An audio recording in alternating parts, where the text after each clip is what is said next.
Hi, ഞാൻ അമ്പിളി. ഇന്ന് എനിക്ക് ഫീൽ ചെയ്ത് വേറൊരു കാര്യം പറയാൻ വേണ്ടിയാണ്.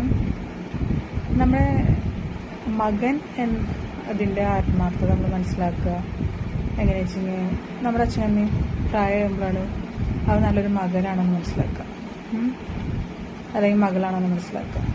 ഒരു ഭർത്താവിൻ്റെ സ്നേഹം യഥാർത്ഥം മനസ്സിലാക്കുക ഭാര്യയ്ക്ക് വയ്യാണ്ടാവുമ്പോൾ. ഭർത്താവ് നല്ല ഭർത്താവാണ്, പൊട്ടൻ ഭർത്താവാണ്, ആത്മാർത്ഥമുള്ളവനാണെന്ന് മനസ്സിലാക്കുക. അതേമാതിരി ഒരു നല്ല ഭാര്യ ആണെന്ന് മനസ്സിലാക്കുന്നത് ആ ഭർത്താവിൻ്റെ പണമില്ലാത്ത അവസ്ഥയിൽ ദാരിദ്ര്യത്തിലാണ് മനസ്സിലാവുക ആ ഭാര്യ നല്ലതാണ്, പൊട്ടാണ്. ഒരു നല്ല സഹോദരനോ സഹോദരിയാണെന്ന് മനസ്സിലാവുന്നവരെ സഹോദരൻ്റെ കല്യാണം കഴിഞ്ഞ് മനസ്സിലാക്കാമെന്ന് പറയാം. സത്യം പറഞ്ഞാൽ ഇതെല്ലാം ട്രൂ ആയ കാര്യമാണെന്ന് നമുക്ക് ജീവിതം പഠിപ്പിച്ചു തരികയും ചെയ്യും, മനസ്സിലാക്കി തരികയും ചെയ്യും യഥാർത്ഥത്തിൽ ആരാണ് നമ്മൾ സ്നേഹിക്കുന്നത്.